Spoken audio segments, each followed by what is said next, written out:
All right, everybody, it's Derek here. Thanks as always for stopping in. This little gesture here, you're going to see me make it throughout the live stream. It's just a signal to my my AI face tracking so that, it follows me when I do stuff like this. Anyway, nice to see everybody. As you can tell in the comments there, I say welcome. I want to tell you some stuff about the books that I've been reading lately. I want to talk about Palestine. But feel free to chime in. This isn't Ask Me Anything as well. So, if you've got something to say about Palestine, comments of solidarity, that's certainly welcome. Please tell me where you're from in the comments. I'd love to know. It's nice to see, like if you're from anywhere in the world, if you're in Britain, if you're in the US, or if you're in the Middle East, because I noticed there's quite a bit of Middle Eastern supporters out there just following this content because it's about Palestine. So, wherever you're from, just put a flag of where you're from in solidarity for Palestine. But this isn't exclusively about Palestine. This is a Booktube channel. I talk about tons of things. It tends to veer towards the political and, the philosophical. Today we're going to be talking about three books in particular, hopefully a fourth, but I kind of doubt it just with the time constraints we have today. First of all, I want to make a shout out to the student university encampments across the United States protesting what's going on in Palestine at the moment, Gaza in particular. And it's really, really heartening to see what's going on over there, and all the outpouring of support and solidarity for Palestine.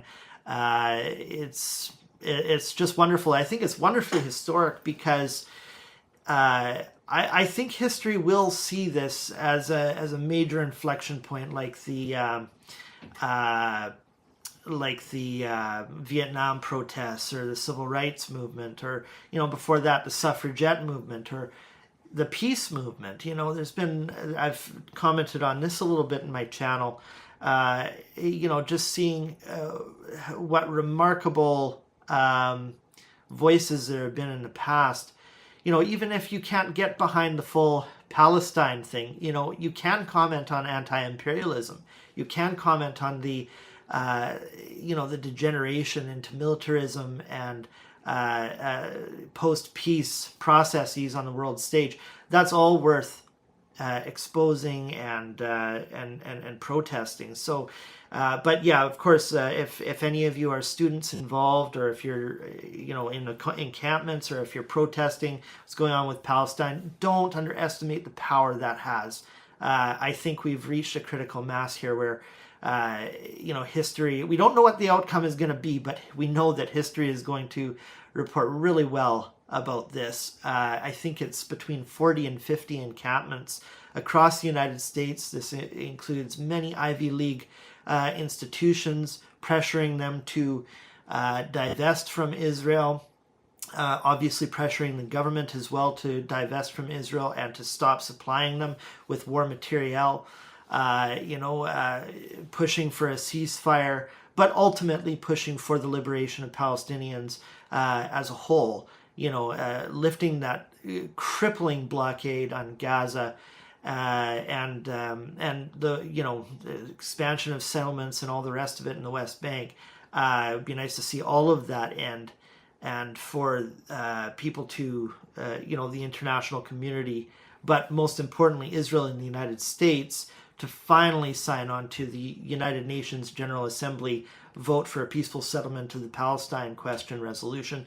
I've talked about that in previous chats. So anyway, that's going to be the golden thread throughout this discussion. But I am going to be talking specifically about two other books that are not directly related to Palestine, but you're going to see that Palestine very much figures prominently in much of my criticism. These are going to be negative reviews against Douglas Murray and Jordan Peterson. Let me go through all the books that we're going to cover today, actually. First, we're going to be talking about The Madness of Crowds by Douglas Murray. This was written back in 2019, I believe. And then we're going to talk about The Last Earth by Ramzi Baroud, which is going to be a very positive review. This is a wonderful book about Palestinian refugees in particular, and just the Palestine struggle overall. And then I don't have a physical copy, but you've seen this book everywhere. It's 12 Rules for Life by Jordan Peterson, which is going to be a little more positive than the Douglas Murray one, but not by a whole stretch. It's, well, we'll get into the substance of that as we go along. But you're going to see Palestine sort of woven throughout the whole live stream here. We've got someone here, AC. Hi, I like your pin. Where did you get it? I actually got it off of Amazon. I think it comes specifically from one of the occupied territories, if I'm not mistaken, or else it's China like everything else on Amazon. But yeah, thank you very much. I'm glad you noticed. Hey, I've even got some Palestine cufflinks here that I'm wearing. So, you know, go Palestine is what I say. Feel free to get in the comments there, guys, if you want to, if you have any questions. This is an Ask Me Anything as well. So, you know, it doesn't have to do with those authors that I mentioned. Doesn't specifically have to do with Palestine. But I wanted to get into this book first here. The Madness of Crowds, subtitled Gender, Race, and Identity. Now, while there is maybe the odd thing that I can agree with in this book, I gave it a 2-star rating on Goodreads, which I don't do that often. 1 star is like a book that I just, I detest, I couldn't finish. And that does not happen very often. I'll force myself. I do not like to DNF books. So this is about as low of a rating that I will give a book that I've read. So, yeah, as I say, it was written in 2019. It's not a very big book. He's not terribly rigorous. He's not a rigorous intellectual by any means. So it's quite easy reading, pretty easy to poke holes into. It's just under 300 pages, the body of it, and then the end notes are probably another 20 pages or something like that. So really accessible. But I wanted to say, maybe, because I don't just like to attack anybody and say, oh, it's all crap. This one is about as crappy as you get. But where I have to agree is, you know, he does speak about, when we're speaking about gender, race, and identity, there are, of course, things that you can point to on the left that are not defensible, you know, that go way too far. And he does speak about, like, how there tends to be this, sanctimony on the left, this white guilt, flagellation, self-flagellation, things like that, that I think, yeah, there's something to be said for that. That's not healthy. And he even touches on forgiveness. I think he's completely hypocritical in speaking about these things. But yes, of course, I can get behind some of that he mentions. Same with intersectionality. He's completely hypocritical on the intersectionality part. But I do agree with him on the fact that you can't be collectivist in your critiques about any political ideology or religious, any kind of ideology overall or identity. You can't be collectivist and discriminate across those lines. You should boil that down to the level of the individual. So, of course, intersectionality is very important because, you're talking about, someone may identify as a Catholic, or they might identify as a conservative, or they may identify with the LGBTQ, and this is where you start to see Douglas Murray's hypocrisy, which I'll get into in a few minutes, where he doesn't extend any intersectionality to them. He doesn't show that, for example, when he talks about, this strong move, for example, for separate washrooms. That's not a movement on the LGBTQ. That's not a unanimous, performative ask on their side.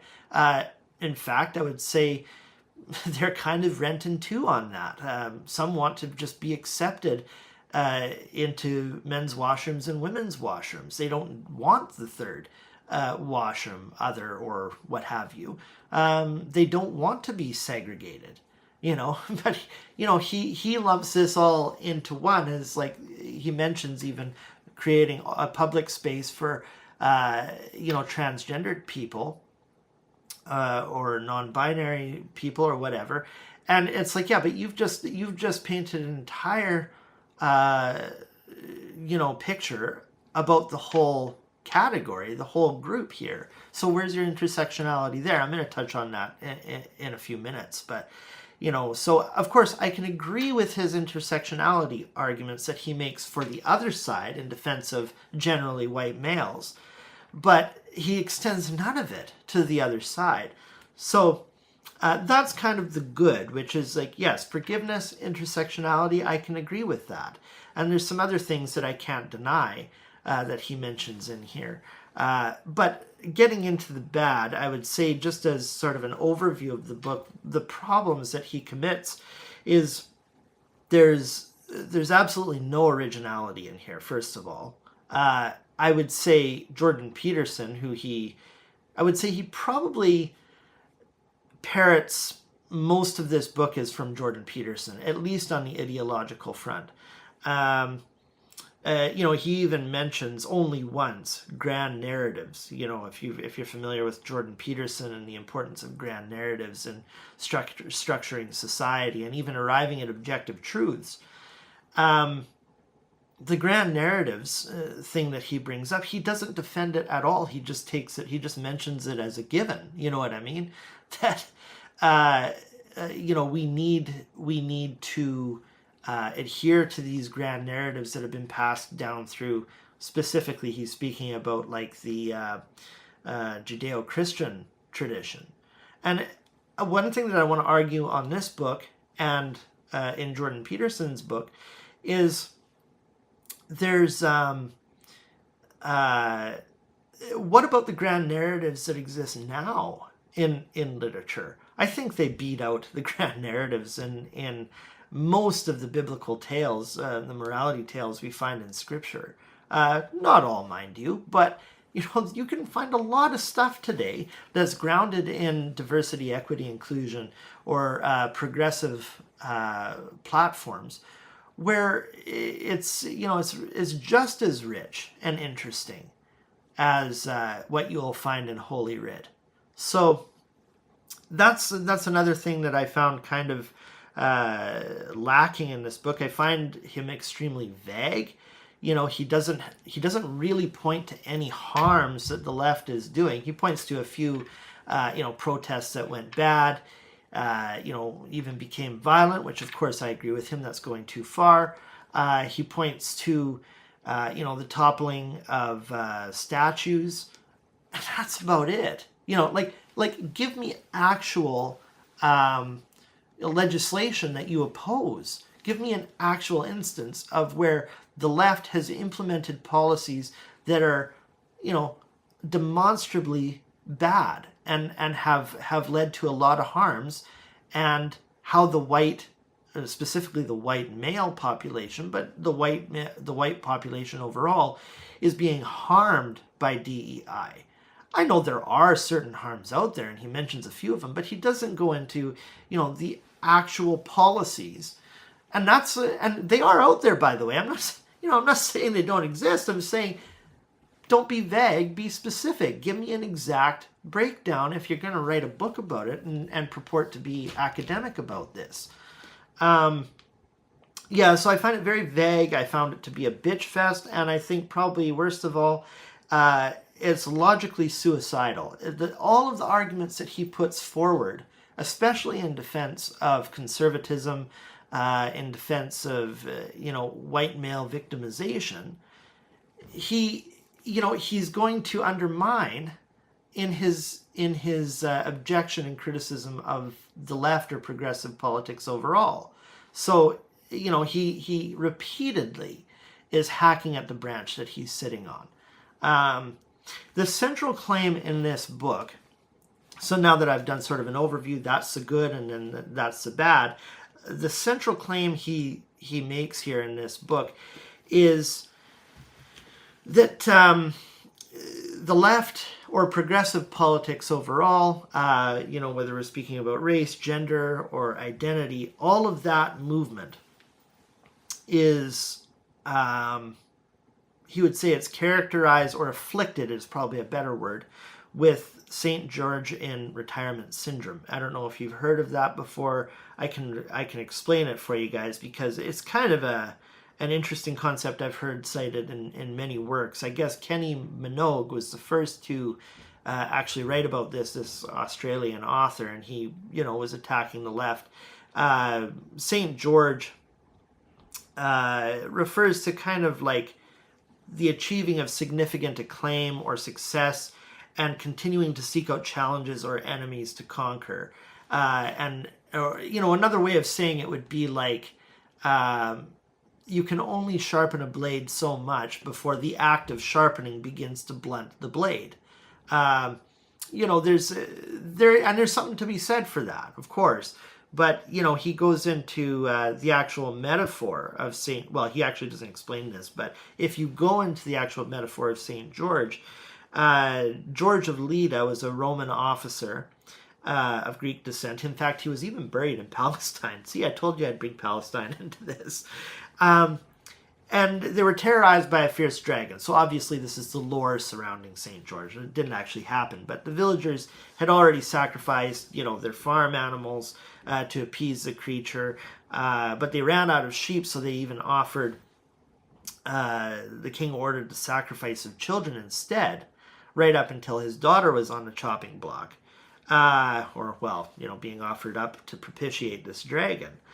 And by lottery, the king's... I'm reading this because I forget. I tend to forget things. But George stepped in, tamed and killed the dragon, and rescued the princess. And his bravery led to the conversion of the entire village to Christianity. And so this reference to St. George is like, the left doesn't have anything of tangible significance to accomplish anymore. All the great battles of civil liberties, that we take for granted now, you're just in the realm of pettiness and, retribution. That's what the left is characterized by now, which domestically, there's some truth to that. And, he likens it to this stool, bar stool, say, that, you can have all of these stable, liberal kind of advancements, all these movements that like equal rights for black people and colored people generally, benefiting the BIPOC community. Or you can have, female suffrage and getting them more involved in the economy. And he says all of this happens on a ground level of these grand traditional, Judeo-Christian narratives, and doesn't go into any intellectual, dissection of that or delineation, but he just sort of mentions it as a given, and says to build now further progress on top of those movements, like civil liberties. Let's just broadly call it civil liberties. It's like tipping the bar stool over and now trying to balance on the three prongs supporting it. It's obviously a much, according to him, it's a much more unstable foundation. And I think that's completely backwards. It's domestically there has been more and more examples of pettiness and wokeism, what flies under the radar of wokeism. But we still have a lot to do in that direction. In fact, what we're seeing now with the student encampments on universities is a pristine, a resplendent example of that, of how, we're going to, there is no dichotomy between what's happening domestically, more rights for the LGBTQ, rights for women, getting, being more inclusive and driving for more equity. There's no distinction between that and what we're seeing on the global stage, where with Western chauvinism and imperialism and colonialism, they're all tied in. He doesn't seem to see that they're a unity. They're not separate from one another.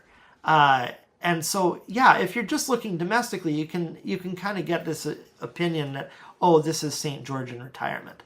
And that's bullshit. It's not like that at all. It's a unity with what we're seeing throughout the world, the progressive movements. And there's a lot more to go. If you look at what's going on in Palestine, I would say the Middle East broadly, the unipolar domination of the United States over the rest of the world, especially the global south, and the tyranny that's wrought by it. And you're going to say, well, we've kind of sharpened the blade to a point where we can only blunt it from here on in. Who is standing on the rickety bar stool here?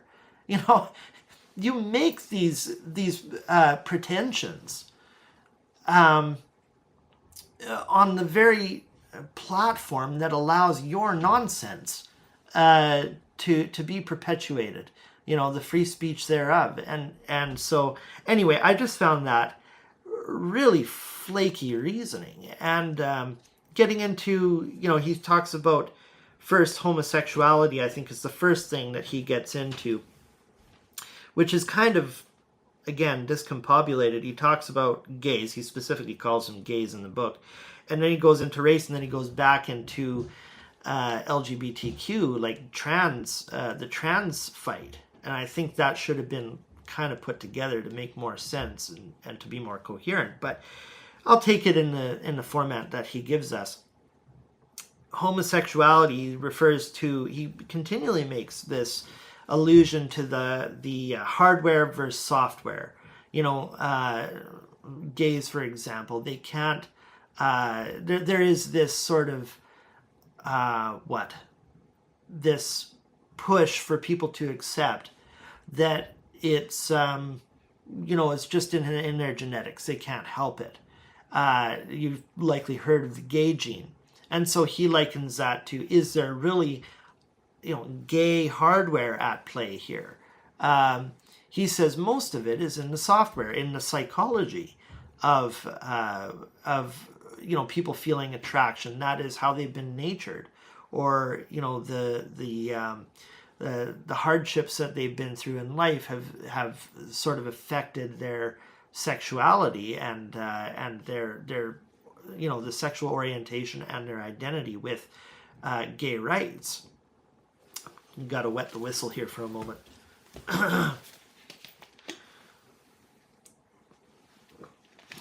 He also refers to the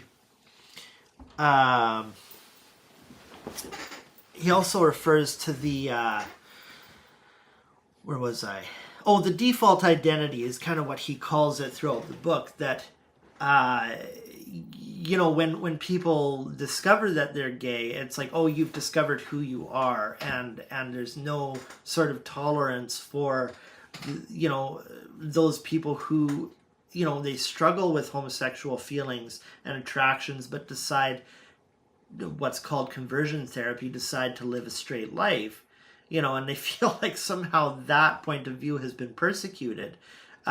This is what Douglas Murray is saying. And it's like, you don't provide really any evidence for harms created at the academic level or at the structural level where, conversion therapy is you're being attacked. It has been sidelined as a pseudoscience. You will pay a very dear social price if you go out there and try to advance this stuff, just as you would if you were to identify as a flat earther. And I have no problem with that. We're going to get into free speech. That's just it has nothing to do with the state regulating speech, which is the doctrine of free speech. But he loves to point to all these scenarios where conservatives are being marginalized, or straight people or whites are being marginalized. And then he points to the culture in which that happens, but that's just consequences. It's just social consequences. It has nothing to do with free speech, in a legal doctrine sense. And then on the other hand, he's going to weaponize that And he, he resorts to many very incendiary, I would say discriminatory, swipes at that side of the political spectrum, the movement, and, is incredibly ignorant. As, for example, even brings up Ben Shapiro when he was extremely discourteous to people in, well, one specific interview, but I mean, there's been so many, where he says this is mainstreaming delusion. Okay, well, if you're going to complain about being marginalized in society, don't go calling, and saying that you're a victim of your free speech being robbed from you. Then don't go around and weaponize the same kind of speech and marginalization and discrimination against this group and say that, well, this is my free speech rights. First of all, as I said, it has nothing to do with free speech. Nothing.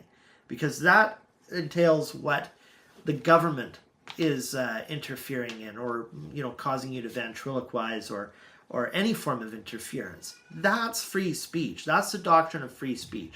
But as far as social consequences for your asinine points of view and what you believe you should get away with being able to say in public, it has nothing to do with free speech.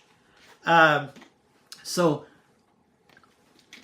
I can agree with what he was saying there about the default identity thing. That, yeah, okay, if you have these attractions and these propensities, in the realm of gayness or whatever, then, and you don't want to act that out, you don't want to live that way, that's fine. Like, nobody is going out there forcing you to be gay, but he's acting as if that's, there's some active persecution against straightness. And it's ridiculous. It's just, I put in the tags of this video, I called it grievance conservatism, because that's exactly what it is. So I think I've covered the gayness part of this that he brings up.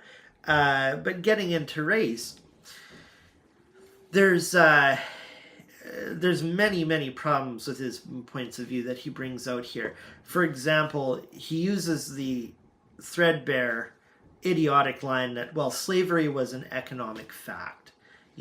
So everybody who's complaining about the history of slavery, just shut your mouth. It was just, everybody had it. And it's like, that evidences why, for example, Black history is so important, or why all of this movement in that direction to establish, elevate Black or BIPOC perspectives is so important, because you would find in just a cursory interaction with these people that, the transatlantic slave trade was hardly commonplace throughout the world. That was a very specific thing that happened, a very specific atrocity that spanned for hundreds of years, and was at that structural level, had never existed to that degree and to that ferocity, and at that structural level where you have zero zero place or person or institution to appeal to. The entire culture sided, and had solidarity with the plantation industry. I've got some people weighing in here. Mikius, hey, nice to see you, Mikius. Hello, very insightful. Oh, we got Swim Sadie. Sorry, that was Swim Sadie who said very insightful. Thank you very much. Mikius says, that looks like an interesting book. For sure to check it out. Yeah, well, and I've been taking my time taking swipes at this guy. I don't know if you've seen this guy before, Mickey, Douglas Murray. We've got a couple of conservative books that I've read this past week that I'm giving a good atheist kicking on, or I should say progressive kicking, because this guy is he's such a lunatic. I think he came up, it was you, Swim Sadie, in my last video, who was talking about one of his objections. Oh yeah, that how can Palestinians claim to be victims of genocide when their population has increased. And that's when I said, yeah, well, Douglas Murray is a fucking moron, because he's the one who's always putting that forward. So that's the guy we're talking about, Mickey, if you're interested. And yeah, so speaking about his claims on race, he, and I'll say this about a lot of conservative literature because I've read a fair amount. I wonder how much they've read from the progressive side. They always quote the same goddamn people. Thomas Sowell, for example, is one of the worst. That they think it's like the smart guy for dumb people. That's how I see Thomas Sowell, and he is somewhat intelligent, and he's articulate. I can give him that. He's intelligent in all the ways that like Jordan Peterson is intelligent. And I can grant some level of elegance and certainly academic attainment and all the rest of it, but they're in contortions. They're in absolute mental contortions to defend the disparities that you see, in the race issue, or I would say, even in like anything that can be, discriminated against identity-wise, whether we're talking about the LGBTQ or women or whatever.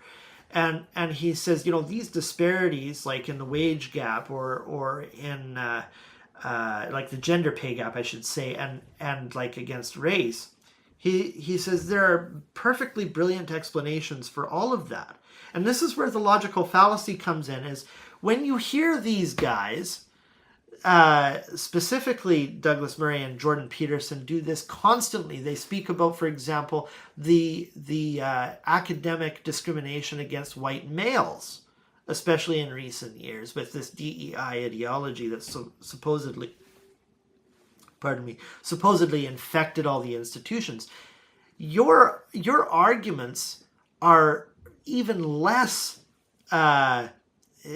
interesting or sophisticated than what the DEI movement is putting forward for how marginalized people have been sidelined, structurally. So, but you use the exact same arguments to say, well, the white male is being prejudiced against, and look, this is having such a detrimental effect on men overall. And it's like, but wait a second, where's all this intersectionality that you want to direct towards the judgment of the patriarchy? You say Jordan Peterson in his 12 Rules for Life specifically talks about how patriarchy selects for competence, and how you can really get down to the level of the individual why people are there's a wage gap, for example, whether we're talking about race or gender. You can take that down to the level of individual. How do you compare equal pay for equal work? When you get down to the level of individual, skill, for example, skill set can be so individual, or distance from work can be so individual. People's biological clocks, if they want to have children, that factors into their wage because there's a long-term sort of calculation that employers use, for raising women, elevating women to different positions within the organization. You see this especially in the legal industry, and how it's kind of a harder investment for corporations to make, because women have biological clocks, speaking in the statistical majority. And it's like, okay, so yeah, you can fractionate that down to the level of the individual, but where's all that intersectionality when you're saying that the white man is being prejudiced against at the academic level? Perhaps women and minorities are exposing biases within the academic institution and selecting for competence at that level, which, I'm sorry, has a detrimental effect, because men don't measure up to that. And now I'm speaking as a guy. You could say, you're hurting your gender saying that. Well, how is that any less collectivist than the kind of collectivism that you're criticizing against? So these guys are so ridiculous. Jordan Peterson isn't quite as idiotic as Douglas Murray is on this topic, but you know, they're so idiotic in the way that they will saw off the branch that they're sitting on with all of these arguments. And you know, on a certain level, you can agree with some of it. I can agree, for example, on Douglas Murray's intersectionality argument that, yeah, you know, you can't just paint a broad brush about white men. And you know, if you're talking about you know, positive discrimination or expanding the talent pool to encompass more women and minorities, you know, you can't just paint the broad brush and exclude men. Great, yeah, intersectionality enters into it. But now don't go and use that argument to claim that white men are being discriminated against, because you've just argued against it. And so has Thomas Sowell. Which is why Thomas Sowell has been sidelined as an ideologue, and he doesn't make sense on these topics. I can reference one book in particular that really takes a very close look at Thomas Sowell's, and by extension Clarence Thomas's and Black conservatives' points of view overall, because they are very much in the same sort of line of thought. It's called The Black Intellectual Tradition by a number of writers. I think there's about a dozen writers in there that talk about this sort of thing. So I'm going to move on to some other stuff, but I want to say if there's anything, I'm kind of pulpitizing here, but you guys feel free to weigh in. I'd love to hear some questions if you have anything. Mickey Asilu, he seems to think that because social hierarchies are natural, they must therefore be desirable or just. That's an old fallacy in the philosophical world, and Peterson appears to commit it regularly. Yeah, exactly. And actually, I'm going to address that when I review his 12 Rules for Life here in this live stream. Yeah, and he does tend to come to the defense of hierarchies. I mean, you know, he's always been associated with hierarchies at the very crustacean level, which is very early in evolutionary history, you know, talking about lobsters. This has become like an internet meme, you know, Jordan Peterson and lobsters. And okay, great. Yes, hierarchies are important. Hierarchies select for competence. I don't have a problem with the data that backs that up. But the problem is hierarchical arrangements are very fluid. And so, you know, if you get into more matriarchal systems, which have existed, and I'm sure, throughout, I can think of a few that would exist in the natural world, you know, like elephants, for example. What about that selecting for competence? You know, it's like, okay, great, hierarchies, we need our hierarchies. And, you know, Jordan Peterson would say, yeah, hierarchies are vicious, and I would never defend how vicious they are, and yet, until he starts to defend them, of course. But, you know, it's like, what about, you're just defining competence in a different way, you know, and this is the crux of the problem, is it becomes definitional. You can't just say, oh, the institutions are infected by matriarchal bias or a toxic femininity or BIPOC minority privilege. You know, like maybe those perspectives are selecting for a particular kind of outcome which does have a lot of merit. And yeah, white males don't cut it in some direction, you know, or they cut it less. Well, what's wrong with that? That's hierarchies selecting for competence. You know, the logical suicide these men commit is bordering on the hysterical. It's it's exhausting. Mickeyus, your thoughts on? Oh yeah, sorry, I was just addressing your last comment there, Mickey. Sometimes they take a while to get around to them. So okay, we're talking. Let me get back on track here. Male victimhood. I mentioned a little bit, the weaponization of free speech. Oh yeah, and this is where this is where we have a lot of problems here because and a lot of hypocrisy, and I'm going to tie Palestine into this.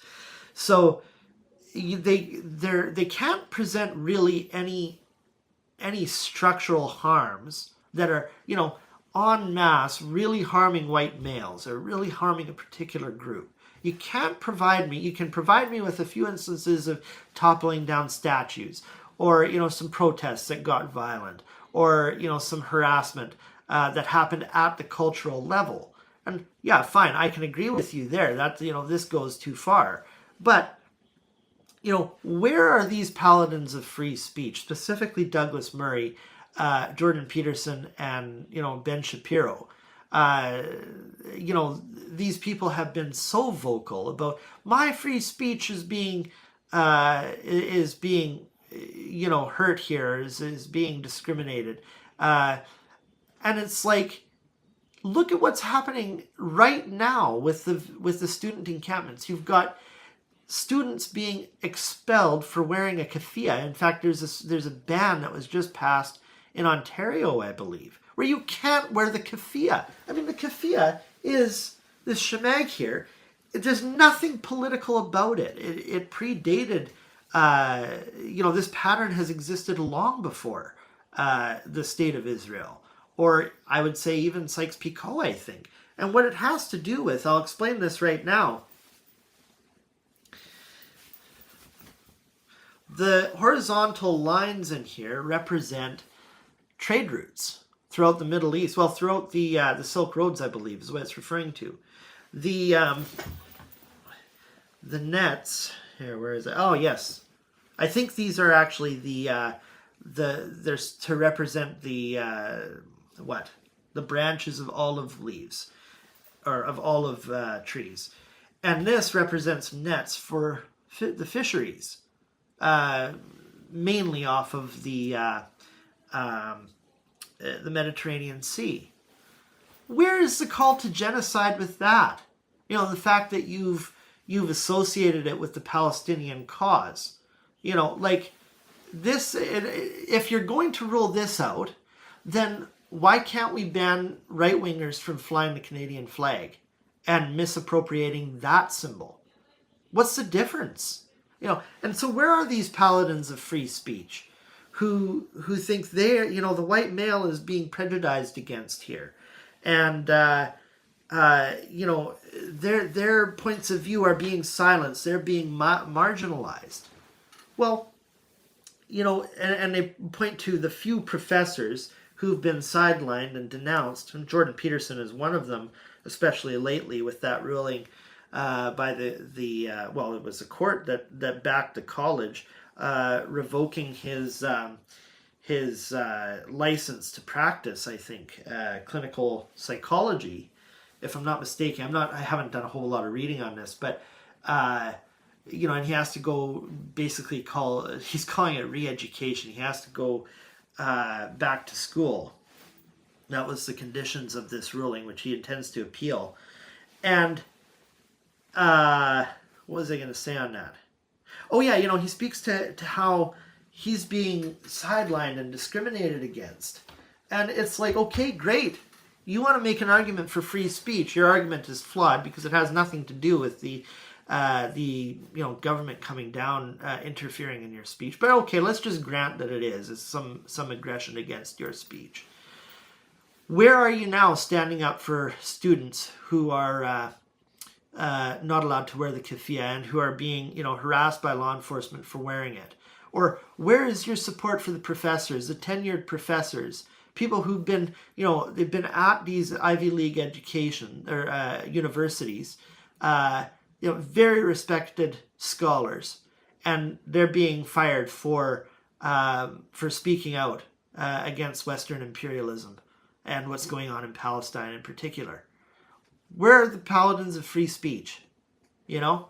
And that's exactly what I have to say against this guy, is he's so vocal about how poor little conservatives, poor harmless benevolent conservatives, are being targeted.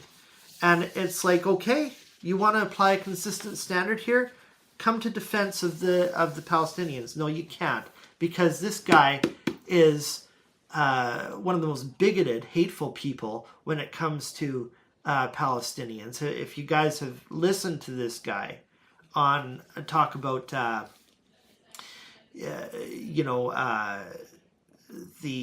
hateful the hateful genocidal campaign of Hamas, and he makes no distinction between Hamas and Palestinians because Palestinians voted in Hamas, so therefore you've got the Dresden precedent to bomb the shit out of them, because that's what it takes to kill fascism. It's like, Palestine figures very prominently in these discussions, and this is why I say there is no distinction, there is no dichotomy between what's happening on the foreign level, the foreign policy stage, the international stage, and domestically what's happening, which, yes, domestically there are some examples of St. George in retirement, if you want to call it that, sharpening the blade to the point where it can only ever blunt.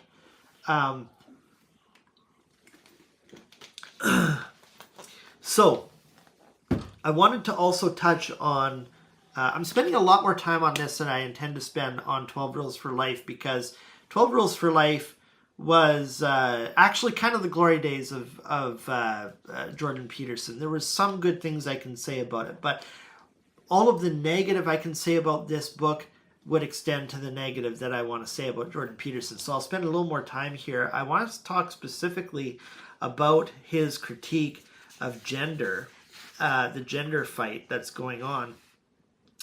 He claims in here there is a very, very slight capacity that Douglas Murray has in speaking about gender when he talks about intersex.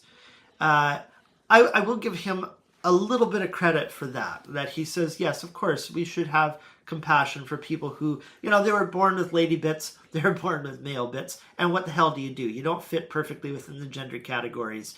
But then that's when he says the silent part out loud and says, but that's so trivial, it's such a small part of the population, and then he starts throwing up all this shit about gender pronouns, about puberty blockers, completely misrepresents and advertises how little he knows about puberty blockers, and then talks about gender reassignment surgery. At one point he even said that kids are getting gender reassignment surgery.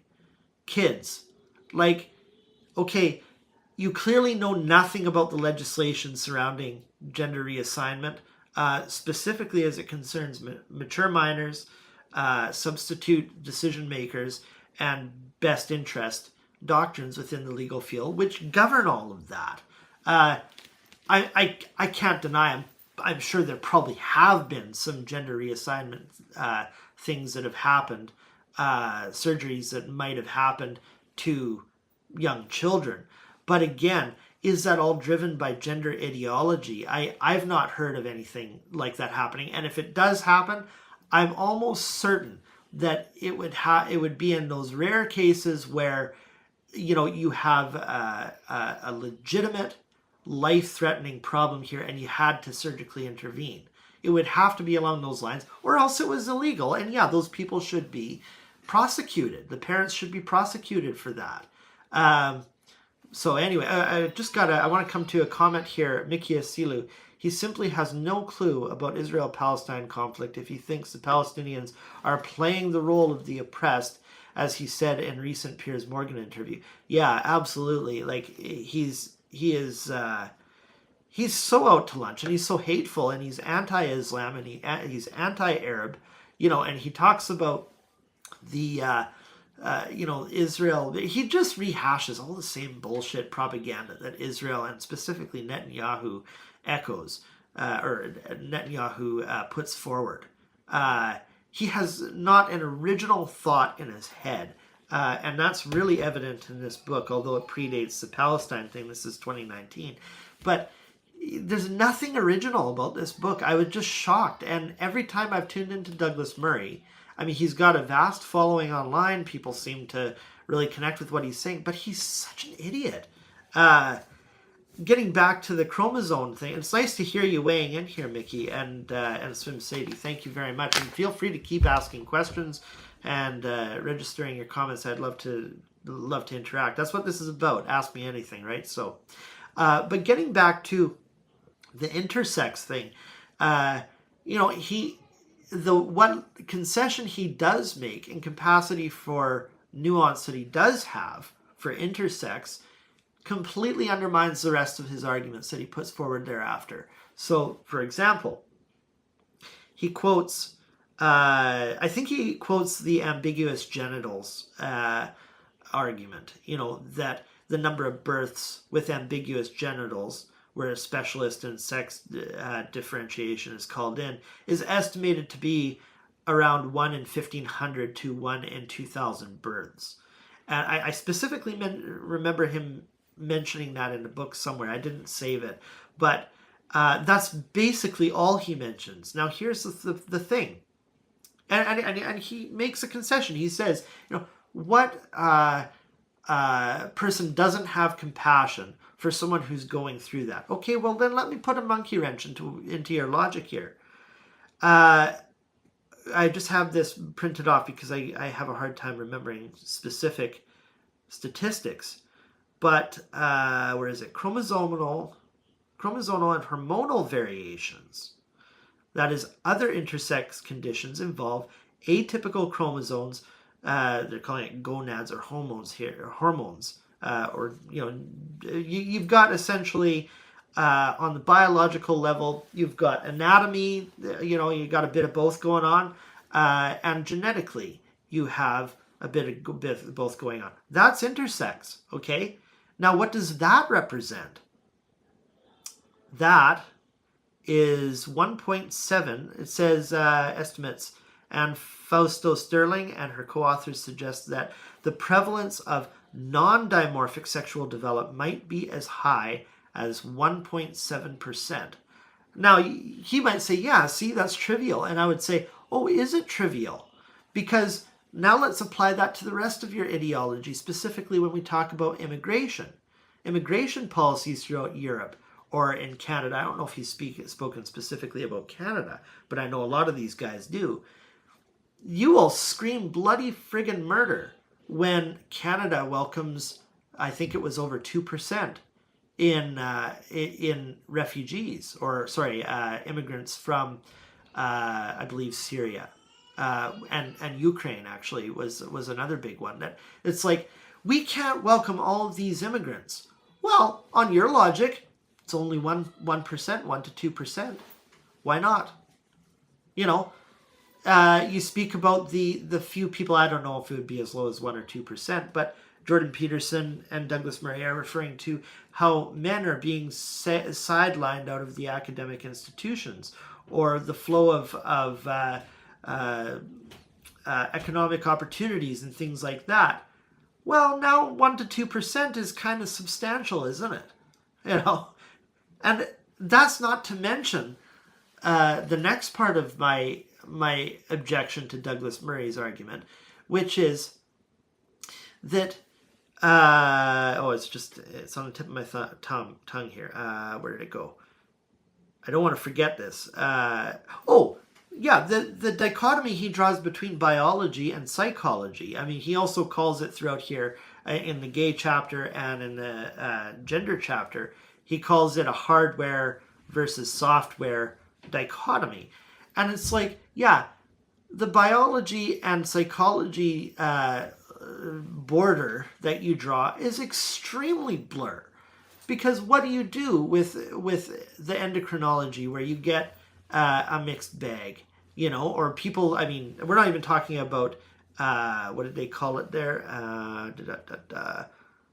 Non-dimorphic sexual development, or the,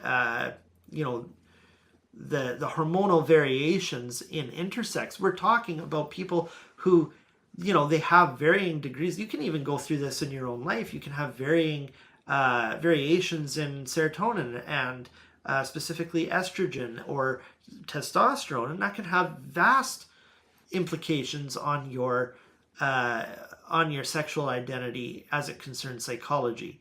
So you draw this arbitrary line, this binary between biology and psychology, forgetting that psychology is dictated in large part by your biology, the endocrinology in your body. So again, like it doesn't make any bloody sense. And if you're going to make any concession and say, yeah, any compassionate person should be able to recognize that someone suffering with intersex, not suffering, but he calls it suffering, you should have some base level of compassion for that person. But beyond that, no, there's no conversation to be had here, no nuance to be had on the gender problem. And it's like, nothing what you're talking about. Intersex variations, both on the endocrinological level and on the anatomical level, is actually quite prevalent. It is not insignificant. Yes, the anatomical level can be 1 in 1,500, which is still not trivial, by the way. It's not nowhere near as close to 1.7%, where it becomes more endocrinological. But it's still something, and I wouldn't be so dismissive, especially when you're using these sort of arguments. You're downplaying it on the one hand when it comes to gender, but you're emphasizing it, you're overstating it when it comes to perceived harms that have been directed at white males or conservatives or what have you.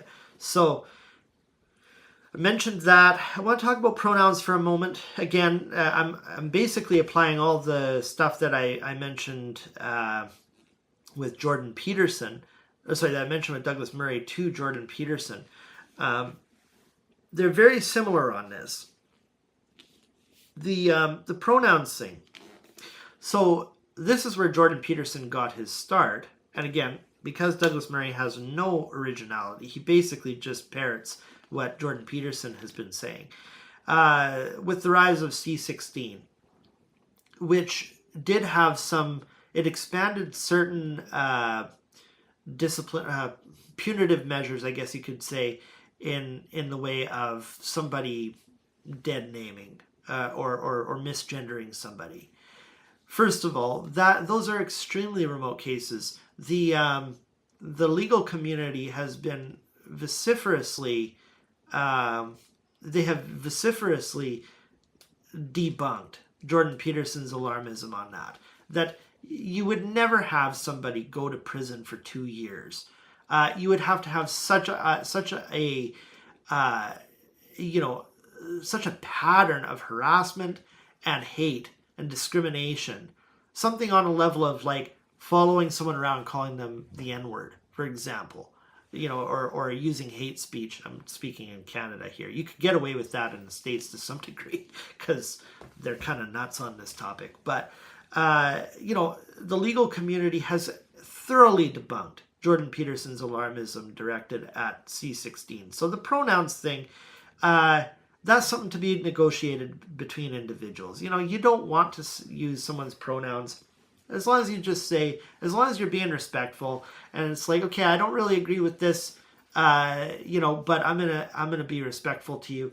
You are not going to be prosecuted for that level of discrimination, and any alarmism in that direction has been thoroughly debunked. And by the way, compelled speech is a stupid argument because Jordan Peterson says that never has it happened in the West, in the British Commonwealth, where compelled speech is a thing. That's crossing a red line, and it's like, you go to court, okay, and you don't use the speech that's compelled of you in court, and you'll find very quickly, that your speech is not quite so open as you think. And you can say that's wrong or whatever, but I'm saying don't go blowing this out of proportion. Compelled speech very much does exist. The state does ventriloquize your speech quite often, and sometimes it's not altogether indefensible. There are some justifications for that in certain settings. It's beside the point anyway, because it's not compelled speech. It's that C-16 deals with discrimination. Really egregious harassment against this vulnerable group. I've got some notes here in tying up. I've mentioned, St. George in retirement syndrome, anti-imperialism, anti-Islam, anti-Arabism, predatory capitalism. These are all the new theaters or fronts of social justice, and he doesn't see how that is it's part and parcel with what we're seeing on a domestic level, the DEI movement, if you want to call it that. If you think that there isn't any progress to be made, you're clearly a victim of the privilege that everyone is commenting on, everyone is accusing you of, if you think that there's no progress to be made, especially on the international level, but even domestically. There's a great book if you want a domestic analysis of this. I know Douglas Murray is a Britisher, but what is it? Supreme Inequality by Adam Cohen. Read that book. It's about the United States and equalities at a structural level. Now there's an academic book that provides actual harms happening against minorities and women. And it is terrifying. It's bordering on the authoritarian to totalitarian. If you think that we're in St. George in retirement level or domain realm, you don't know what you're talking about at all. I want to close off with a beautiful G.K. Chesterton quote that figures right at the very beginning of this book. It says, "The special mark of the modern world is not that it is skeptical, but that it is dogmatic without knowing it." Well, apply that. He's putting it to the left. He's applying it to the left or progressivism or whatever you want to call it. Now apply it to his point of view. You depend on the permission of so many institutions to write this shit. So, G.K. Chesterton had it right. Moving on, let's talk about something more inspiring. I want to talk to you about The Last Earth by Ramzi Baroud. I gave this 5 stars. I'd give it 1,000 stars on Goodreads if I could. What I really liked about it is you've got a beautiful introduction by real stalwart in the community, Alain Pape or Pape. I still don't know how to say his name. I really got to look that up. I've read some stuff by him specifically on Palestine. It was a book that he did with Noam Chomsky, but it's a really great foreword here about I guess he's sort of an underling of Ramzi Baroud is an underling of Alain Pape. They've had a lot to do with each other, and Alain Pape is a professor. And I haven't read some of his more anchor books, his landmark type books, but I think like one is called The Ethnic Cleansing of Palestine. I really intend to get around to that. But anyway, he's been a really great guy on this. On the front of Palestinian sovereignty and rights. It's very accessible, very easy to read, not terribly academic or anything. If you just want, what I would compare it to? In Black History Month, I read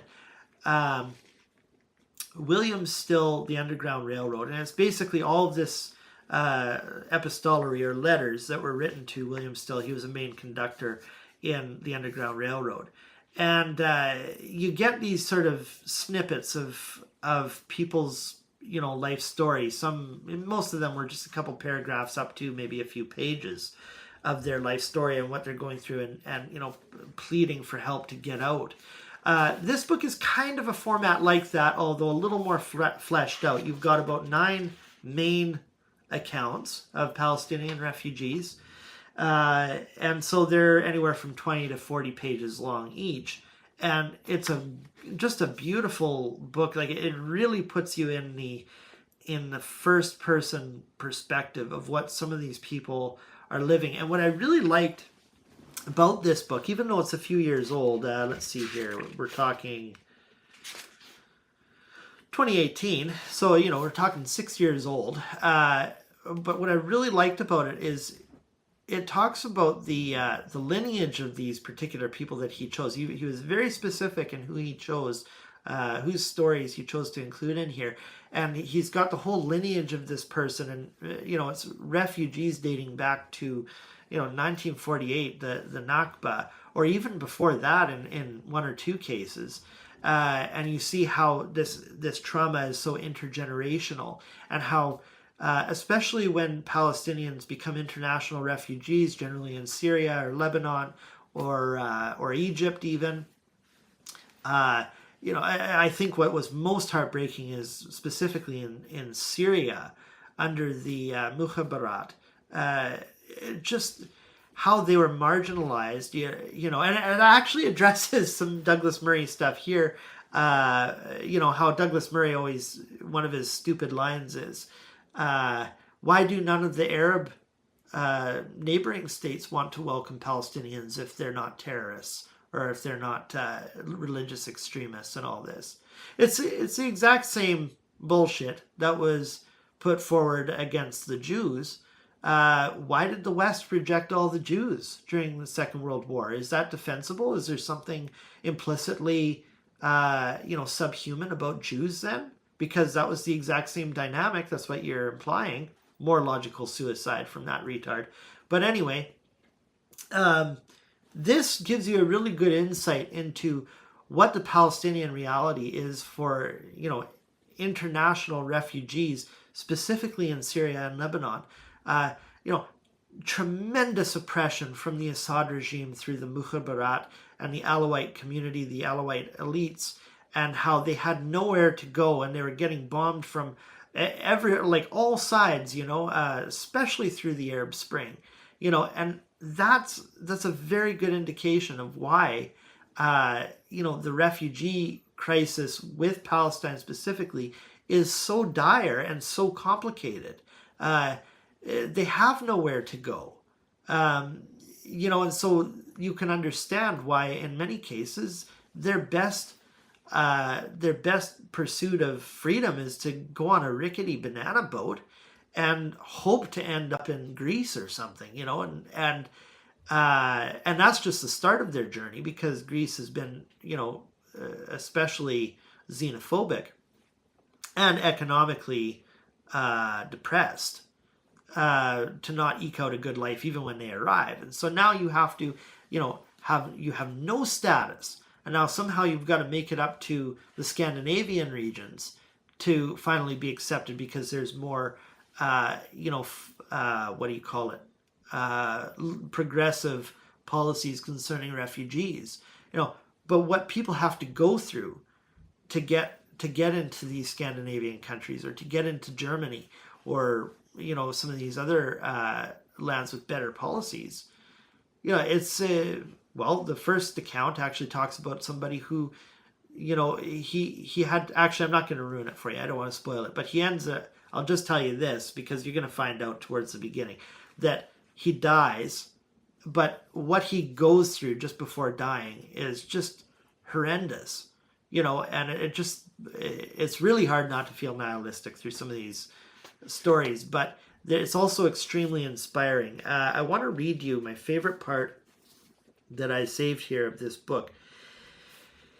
He says, "The Last Earth is a sorely needed reinterpretation of Palestinian history, internalized and communicated by Palestinian voices, so that the rest of the world can, for once, appreciate the story as told by its tenacious victims, not barefaced aggressors."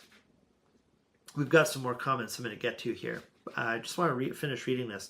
It must be restated, as it has already been by the brave characters of this book, that The Last Earth was never intended to generate pity. Far from that, it aims at documenting the lives of a people who, despite the untold harshness of life, stand tall and fight back. And that's the story of Palestine. That's what I love reading about Palestine. I've read so many books, especially lately, on this, on this diaspora, or just, the people who are within Gaza and the occupied territories. And what they go through is, yes, it's extremely dispiriting and it's depressing and it's maddening. But, the strength of these people, you can understand why the world has fallen in love and is in a deep love affair with Palestine, especially right now. These people are wonderful. They're tales of humanity. They have something to teach the entire world about, rising up to discrimination and, inhumane brutality of them, and just on and on and on. And just overwhelming dignity. These people are such dignified people, and what a horrible thing it would be if Israel was successful in eliminating this, very marginalized, but I would say very vulnerable group. We're right on a precipice, and I think this inflection point in history is, I think something really great is going to come out of these student encampments on universities, and all of the protesting that's going on is really heartening. And it's no wonder why the world is in sympathy with Palestine. These people are amazing. So I would highly recommend that book, like 1,000 stars out of 5. I read that bookmark quote. There's one thing I also wanted to say. Right. What I also really liked about this book is it's really, you don't feel like you're just reading a whole bunch of discombobulated epistolary, which you can say about the Underground Railroad. It was too terse, those stories, and there was no kind of connecting tissue through the stories, but you do get that. There's a little paragraph that connects certain aspects of this man's story or this refugee story into the next. So it's extremely readable, and it's very inspiring stuff. Okay, what do we got here? I got a comment here I want to get to. What do you think is people's strong belief that comparing Nazi/Jewish cannot be compared as genocide? Yeah, I always find that interesting when people do that. That's a good question. I think what you're asking, Mickey, is like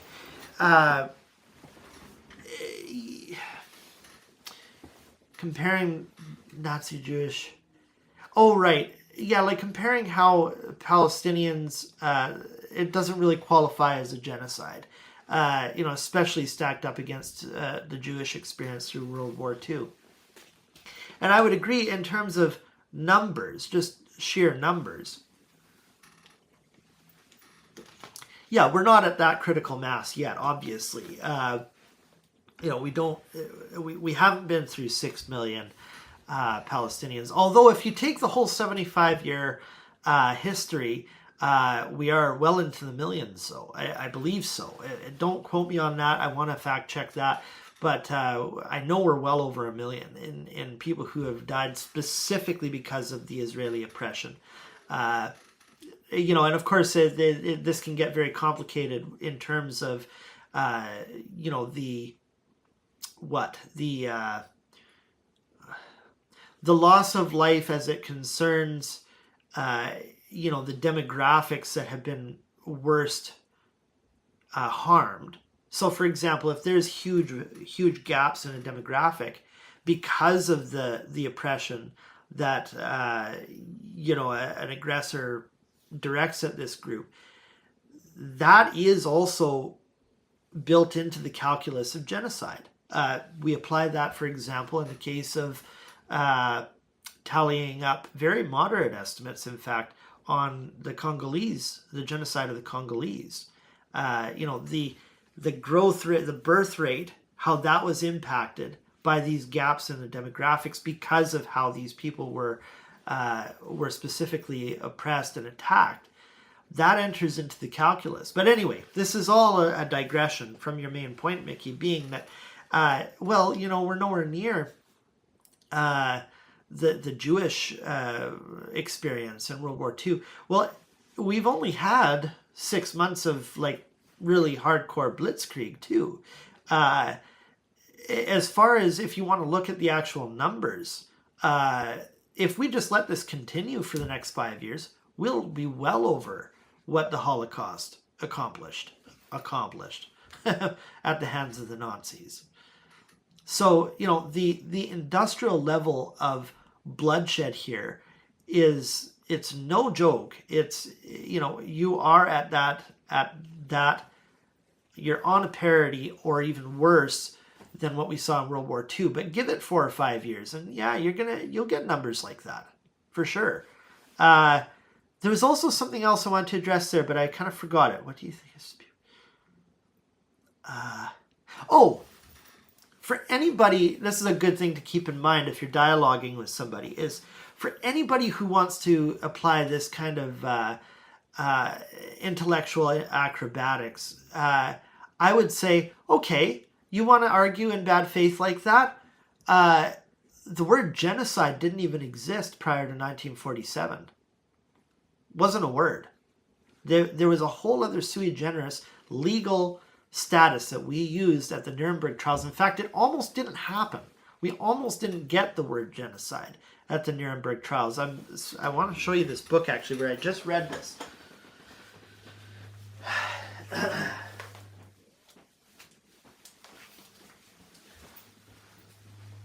This is fascinating. This book, 1947. Where Now Begins. It doesn't speak specifically about the Israel-Palestine conflict, although that figures prominently. It's more about that year, 1947. But it covers the Nuremberg trials, and I can't remember the name of the scholar who, it was very important to him to have genocide codified as a legal definition and concept. So if anyone wants to argue in bad faith, I would just say, well, genocide didn't actually occur, in 1939. If you want to argue like that, I think it's a racist argument. But if somebody is being racist, I say, would you just use their own logic against them? Genocide didn't exist until 1947. So whatever happened to the Jews, if you want to argue like that, what's the big deal? That's what you're saying, But by contrast, I don't think that the genocide of the Jews happened in 1947. I think it happened in 1939. That's what happened. And this is what Israel and their pathetic apologists keep putting forward are arguments like that. And it's like, you're saying that genocide doesn't exist until it's, some authoritative pronouncement at the ICJ or something, which, by the way, the South Africa prosecution thereof has been, it has already attained a very high bar from an American judge that admitted this case. It had to reach a very high standard of plausibility just to justify the several years worth of hearings that this ICJ case is going to take.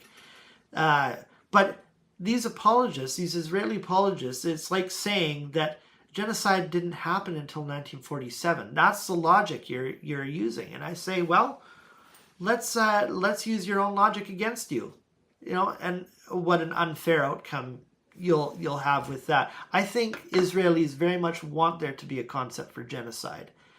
So it slices both ways. Mickey Asilu, the rising body count in Gaza begs the question, what does never again truly mean?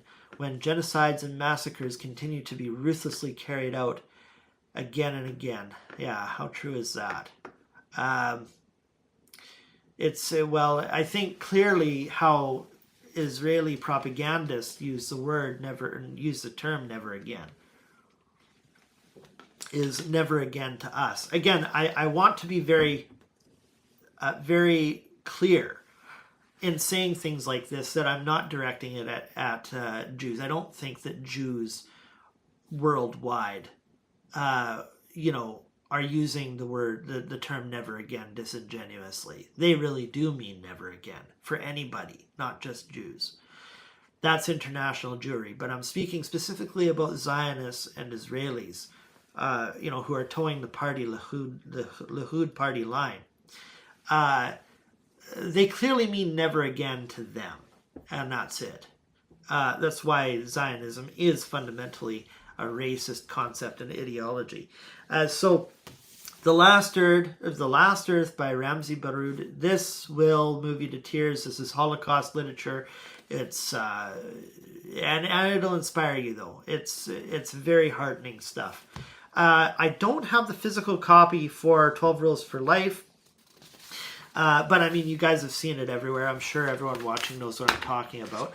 And it came out in 2018. It's not a very big book. I think it's 400 and some pages after the endnotes. I had an e-reader, so I am not very fresh on these facts. But I gave it 3 stars only because this is vintage now. Vintage Jordan Peterson, I call it. I would say there was a period there between, I would say up to 2018-ish, when he came out of the benzodiazepine addiction, and also his tenure with or his employment with the University of Toronto came to a close. Then he started to get really bitter and resentful, and he wasn't beholden to sort of keep his speech in check or nuance it a bit. He had no one to answer to, and so he ran his mouth and he got himself into trouble many times over, and he's lost his credibility because of it. So this is vintage Jordan Peterson, and I kind of miss it because it's not that he didn't make sense on a few things. I liked his metaphysics. I enjoyed hearing him riff about that sort of thing. I don't agree with him even on his metaphysics, but it was interesting. He had some depth to him, and psychologically, there's a lot of background there that he can draw from, a lot of experience and training. Much of the training he's dismissed as nonsense now, but that was vintage Jordan Peterson. That was good. I want to get back to that. Also, this is more under the bad category, not so much the good, is if you're going to be, if your main calling here and claim to fame in the public space is going to be rescuing men, especially young men, from nihilism and bitterness and the evil that produces, you might, kind of work on not being bitter and angry and resentful. And I actually follow the Petersonian method that he suggests or endorses, which is put a video on mute when you're listening to people. I did this with Douglas Murray as well. Just watch them talk. Watch how they deport themselves. And Jordan Peterson, I mean, you could hold it side by side, footage from, his university days, the lecture days, and now, and he's a pissy mofo. Like he's so angry and he's so bitter, and that really hurts his branding. So that's a bit of hypocrisy there. What I did like about 12 Rules for Life was Norman Doidge, a close friend of his, and I think academic colleague on some level, wrote the foreword. I've read of Norman Doidge. I read his The Brain That Changes Itself. He's a great scholar, and he's got a great medical background. He's written a lot on neuroplasticity and well, I'll just leave it at that without getting carried away. But yeah, he's written a lot on neuroplasticity that is really valuable, and so I loved reading his forward to the book. Of course, there's things that I disagreed with, but that was nice to see from him. I agree with these sort of staid, sage life wisdom points.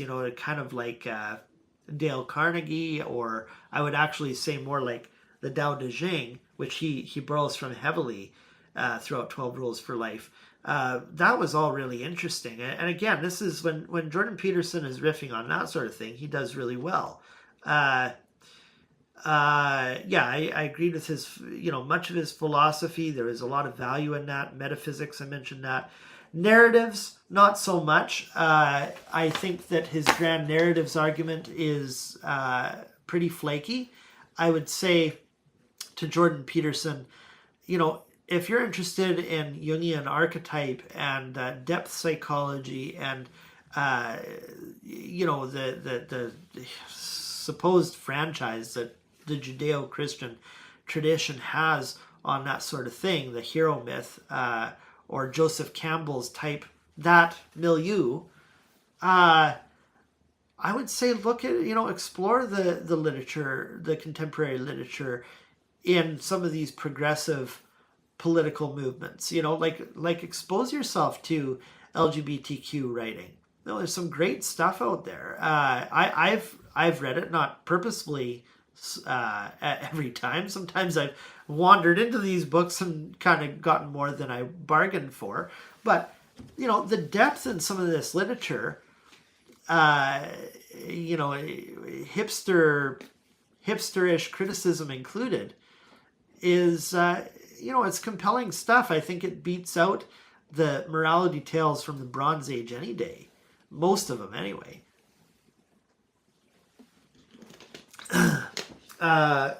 Here's a good book. Okay, it's a little bit like YA and what do you call it? I'm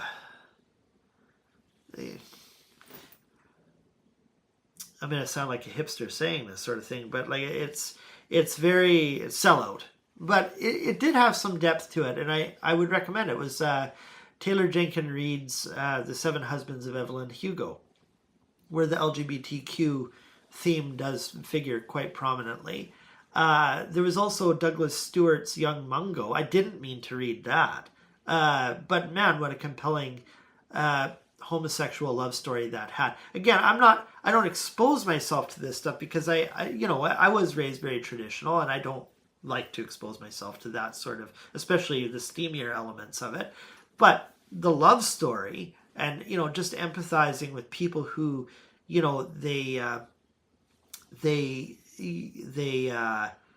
have this background and this story that emerges, and all the complicated sort of questions that are raised in the current socioeconomic or political I can't speak situation. It expands your mind to just have a bit of empathy for people with this background. It doesn't mean that you have to agree with their lifestyle completely or anything like that, but you can empathize with them. And that's what reading is all about. And it's like, if you want grand narratives, the hero myth and all this, Joseph Campbell, there's a lot of stuff today that, is easily better than the morality tales of the Bronze Age to late antiquity that he's crediting all of these beautiful things, not to mention all of the discriminatory and racist ideologies that have been birthed out of them, out of the Christian and Western tradition. We spend precious little time on that in 12 Rules for Life. But so yeah, I mean, I'm kind of talking about the good and the bad in the book, but again, I don't want to be entirely dismissive of Jordan Peterson. I want him to get back to the glory days, because vintage Jordan Peterson actually had a lot going for him, and I had sort of forgotten about a lot, and 12 Rules for Life was good for me to read. I'm not so much looking forward to what's his newest book? Beyond Order, I think, or Beyond Chaos, one of the two. Uh, because, that's more angry Jordan Peterson. What else here? I just want to make sure I'm not leaving out anything here. Oh, I would also say why I'm against... I've sort of turned on Jordan Peterson is specifically since he aligned himself with Ben Shapiro at the Daily Wire. He completely immolated his credibility when he did that. I just can't. He's so unwatchable now, in my opinion. And like you talk about malevolence, you don't get more malevolent than Ben Shapiro. And you've aligned yourself with this political movement and ideology and MAGA and all that bullshit. And then you're going to, out the other side of your mouth, you're going to pay lip service to the depredations of collectivism and identitarianism. And it's like,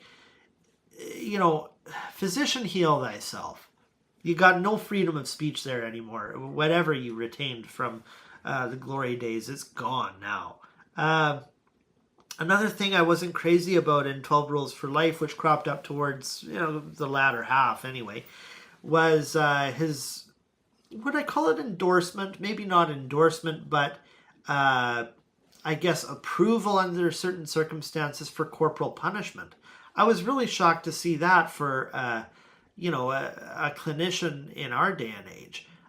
He doesn't endorse it fully, but he says under certain circumstances, if you don't have that display of or threat of violence and utilize it from time to time, how do you expect in those 5% of minor males that you're going to keep them on the straight and narrow or teach them life skills and all the rest of it? And that has been debunked. Like corporal punishment, there is no place for it anymore. There is a very narrow legal standing for some of it, particularly if it's couched in religious tolerance or whatever, but exercising their religious beliefs. But as far as academic understanding of corporal punishment nowadays, there's no place for it. It's so regressive and backwards, and I can say as a general rule that no, there is no place for corporal punishment.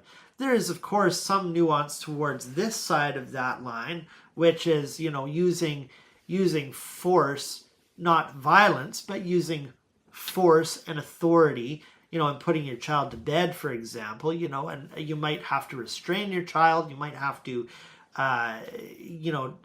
do things like that. But is there room for violently, slapping or pinching or anything like that? No, there is no room for that. There are some exceptions way down here on the other end that it's like, okay, yeah, that's tolerable. But for the most part, we can say as a rule, corporal punishment it doesn't have any utility in it. So I was surprised to see him take that line with that. Otherwise, though, stand up straight with your shoulders back. Treat yourself like someone you are responsible for helping. Make friends with people who want the best for you. Compare yourself to who you were yesterday, not who someone else is today. Do not let your children do anything that makes you dislike them. Set your house in perfect order before you criticize the world. These are all things that I can approve of and endorse, in context. Tell the truth, or at least don't lie. But here's some problems with his philosophy that comes up. For example, take that second rule: treat yourself like someone you're responsible for helping. Taking responsibility for your life. This feeds all into his moral uplift suasion that he's driving at. That has been debunked to a certain extent as well. You can't point to a marginalized group and say behave better and you'll be treated better. Where is there a place for that in the Palestinian context, for example? How can you say, treat yourself like someone you are responsible for helping, to a Gazan who is on a calorie-restricted diet calculated just above starvation? That's obviously there are limits to this. I'm all for self-development, even the New Age variety, which is, you become what you think about. And there's something to be said for all of that. I've participated in that. I'm a proponent of it up to a certain extent. But there are structural cases where it has its limits, and the only answers are political. So that's something where he's dreadfully out of touch on. Don't let your children do anything that makes you dislike them. Okay, up to corporal punishment, I would agree with you there. Set your house in order before you criticize the world. Well, I would love to see Jordan Peterson apply that from time to time. Because here's a guy who's not exactly bereft of more very serious moral issues. Pursue what is meaningful, not what is expedient. Yeah, I agree with that for the most part. Honest, tell the truth, or at least don't lie. He speaks of truth as if it's a platonic entity.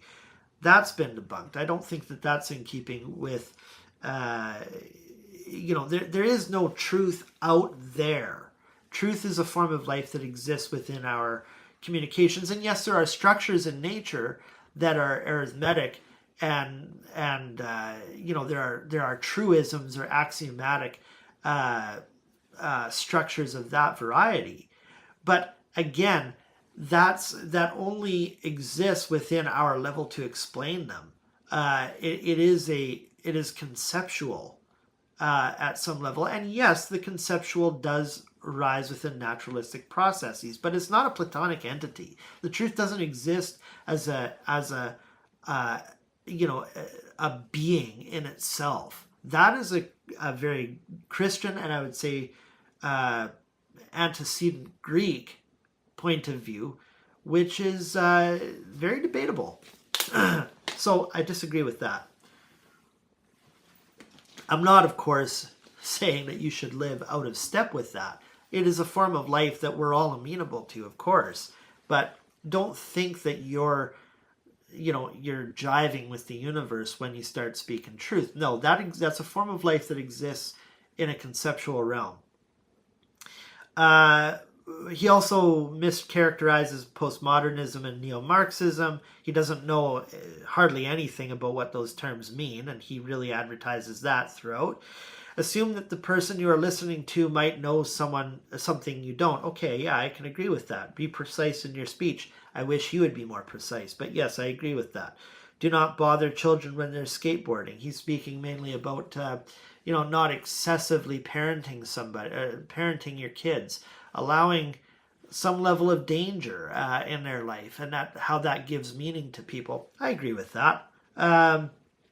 Pet a cat when you encounter one on the street. He's speaking mainly about, look for those things in life that are meaningful, and they put a smile on your face. And yeah, of course, there's nothing disagreeable with those sort of things. In his coda, you really see a lot of the problematic parts of his philosophy on display, most of which I addressed in The Madness of Crowns by Douglas Murray, when we're talking about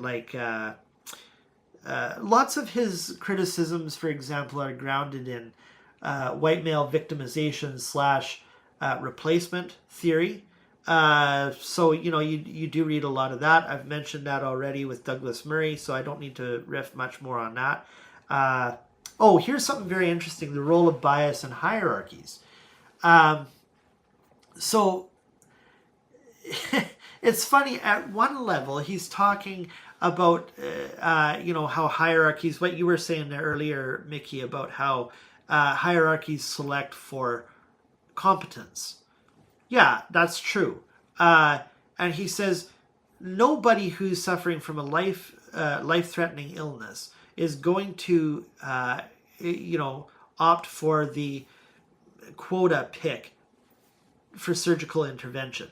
You want the best surgeon and you will pay the best money for it. And it's like, okay, yeah, I agree with that. But now you go back to when he's talking about the art of listening to people. And he says, for example, that a particular case was that he had in his clinical practice where this woman claimed to be raped. She believed she was raped 5 times.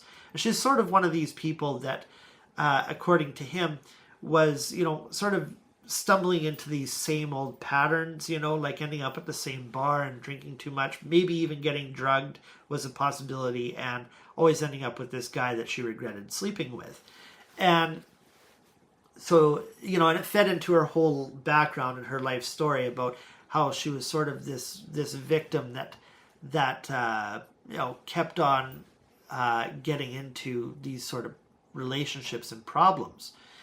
And he was saying, I could have applied, if I was a leftist, I could have applied, this, well, women are oppressed and make her feel like a victim. And then would have been wonderful for me because I would have been right and she would have believed what I thought, and I would have been validated in my ideology. But the outcome of her life wouldn't have been good because she would have gone around thinking she was a victim. He says, or I could have told her what I was really thinking, which was that she's she's a perpetual victim, essentially. I'm summarizing this, guys. So, this is kind of a crude way of, it's kind of a straw man of what he's saying, but follow me here. It's like, okay, so you've got this hierarchy thing going for competence, selecting for competence, but you will acknowledge how bias will select for different forms of competencies, and how that evidences itself in your psychological clinical practice. And you can extrapolate that to the academic field. And it's like, again, you're committing logical suicide because you point to the DEI movement in academics, or the outcomes, and you're so strenuous in your criticism there, but you don't see how that selects for a certain form of competence too. And it's like you're overstating the victimization of white males, but on the other hand, you're defending the patriarchy. You're defending that, well, the patriarchy wasn't all that oppressive. And it's like, but you're pointing to less disparities, less harms that have been perpetrated against white males, and you're blowing that out of proportion. Like, you don't see the discrepancy here. You don't see how infuriating your what? I think you get my gist, right? So that was really, I found that quite clumsy. I want to wind up on this, but there might be a couple of things here. Oh, I do want to spend a minute on this. Throughout the book, but especially in the coda, he commits a reductio ad Stalinum repeatedly, or reductio ad Hitlerum, or reductio ad Mauum. I guess that's how you'd say it if you were to put it into Latin. He points to the implicit failures of communism, say, or socialism. And he'll say, this is so pathological. And this is Marxism seen to its rational end. And when you got the $100 million body count on this ideology, you can say it's a failure. But then he points to the Western, he's a very Western chauvinist, and he points to the Judeo-Christian background. And you don't even have to resort to one episode. You can just talk about the transatlantic slave trade, or talk about, the production of rubber in Brazil, or, again, subsuming King Leopold with Belgium. That emerged through the Christian tradition too. Why are we not willing to dispense with those ideologies on that on that logic. You're not going to do that, are you, Jordan Peterson? No. So there's a lot of red baiting. There's a lot of what do you call that? No, much of it is a non sequitur when he starts talking about the psychopathy of Stalinism. And when you go and you say, yeah, well, the stuff that you refer to under Christian Christian auspices or whatever, that wasn't true Christianity, or that wasn't true Judaism, and that's a misrepresentation of Western values.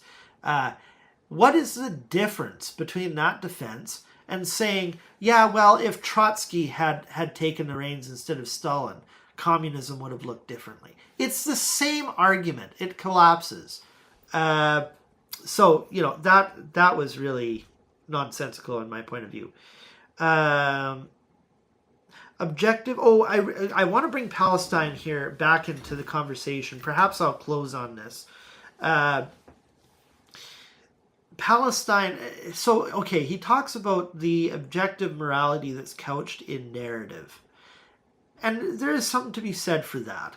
But this is the problem with Jordan Peterson. Unless you can make definite, concrete, practical claims of moral absolute, like moral absolutes, or at least objective moral statements on things that are happening right now, like Palestine, then your apologetics are worth diddly shit squat to me. Because yeah, we can all bang on in the abstract about how wonderful Judeo-Christianity is, and pointing to these wonderful verses, which of course exist. But if you can't apply that to the Palestine situation and make definite moral claims that what Israel is doing is wrong, and what the student encampments in university, the direct action that we're seeing in terms of protests, and we need to see more of, if you can't get behind that and say this is what any moral person should be doing in this time frame, against the immoral actions of the state, your point of view, Judeo-Christian or Islamic or Hindu or Buddhist in origin, whatever origin it is, if you cannot make definite objective claims in the practical here and now, then I have no effing interest in your religio, what do you call it? Your faith-based morality claims. I have no faith in them. And Jordan Peterson can be dismissed along with Douglas Murray because that Twitter thing that he sent to the tweet that he made to Netanyahu on October 7th. He said, give him hell. Enough is enough. Okay. And I don't care how you walk that back now. I think there has been he's tried to walk that back here and there. I haven't really listened. But it doesn't matter to me, because if you know anything about the history of this conflict with Israel and Palestine, you know how Israel was going to respond to October 7th. And so that is unforgivable in my mind. You talk about objective, religious, Judeo-Christian, exclusive mores that can only emerge in the soil of Judeo-Christianity. And you're going to, advance this Christian triumphalism and this objectivity bordering on the absolutist. I say, to hell with you. What you said on October 7th was absolutely unforgivable. And maybe I should say the word incorrigible. I do believe in forgiveness, but is so maddening because you speak in these highfalutin terms. Same with Ben Shapiro.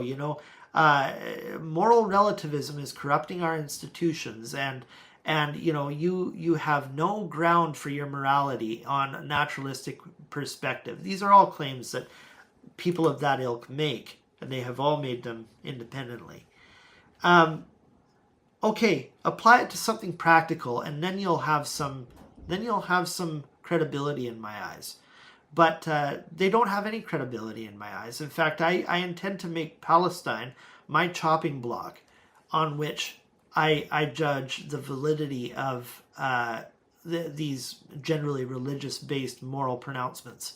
If I ever get the opportunity to speak to Douglas Murray and Jordan Peterson or Ben Shapiro or any of these ideologues, I intend to haul them up on my little Palestinian chopping block and see how they perform.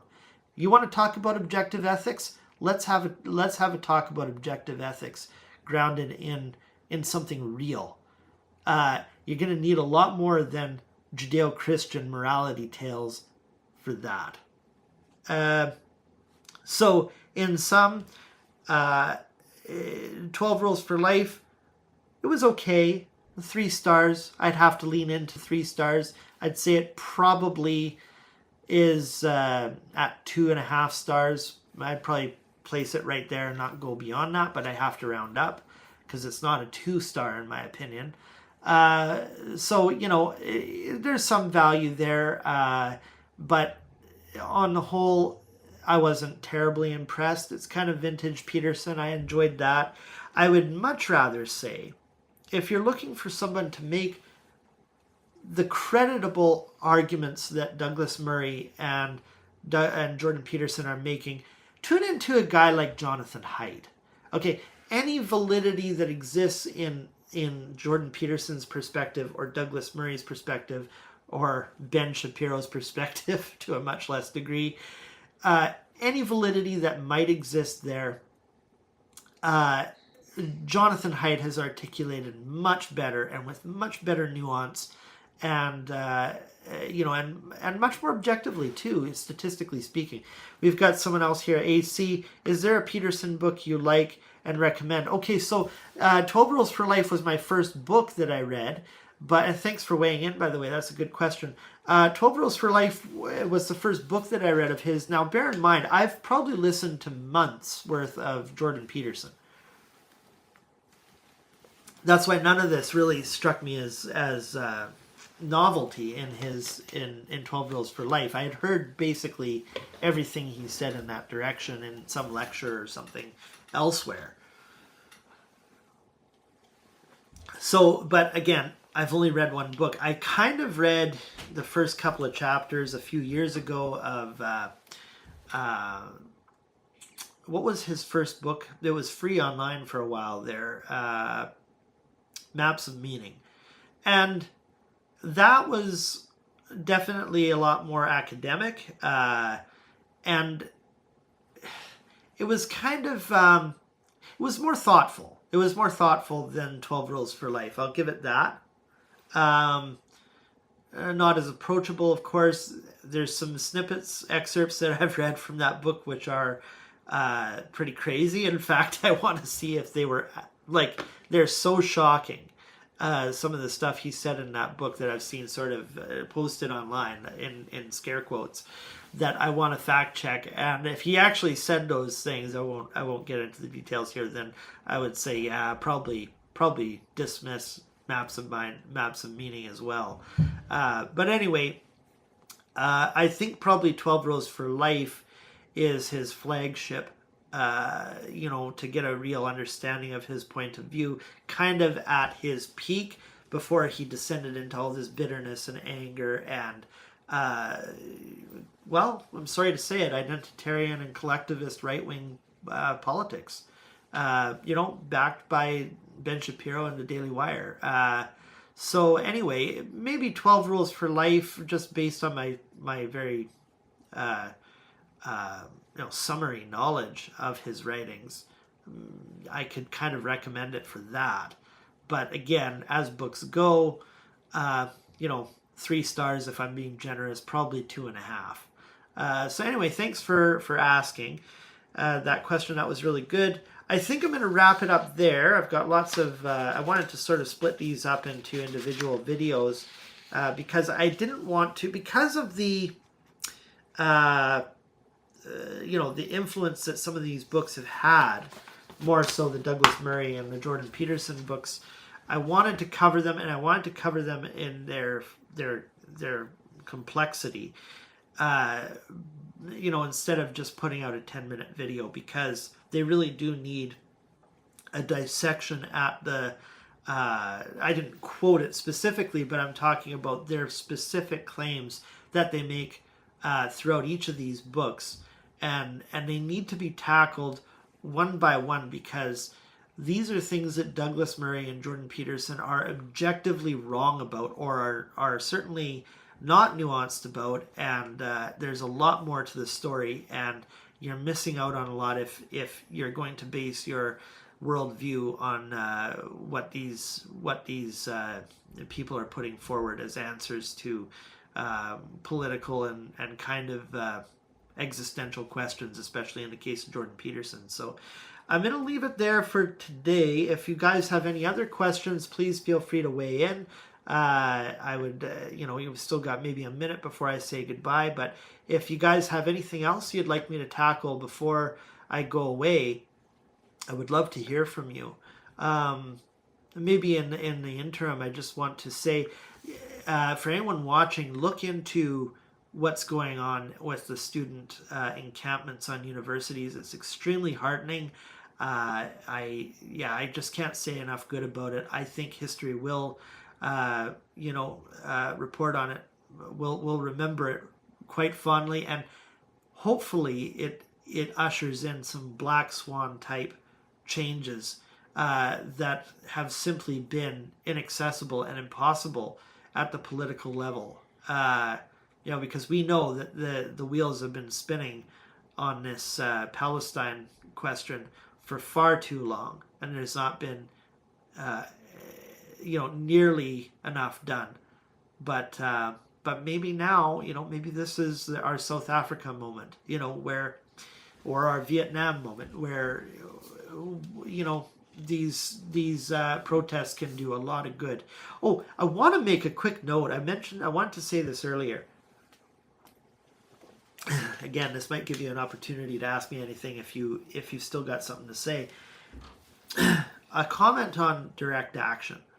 I think now more than ever, we're in an age, or in a particular inflection point, where direct action is not only called for, but is the only moral outcome to especially the Palestine question. But I'm speaking specifically, or I should say broadly, extending it to other really big crises going on the world stage, and that have culminated in the Palestine moment, is anti-imperialism and stakeholder capitalism. How capitalism and imperialism, and they really go together, because there is a corporate capture of government in the United States, and I would say throughout Western lands. That's what's happened. And it's driving this foreign policy that has been really oppressive to the global South specifically, but to the world broadly. I'm even encompassing, Russia and China and other places like that in there, other imperial forces on the world stage.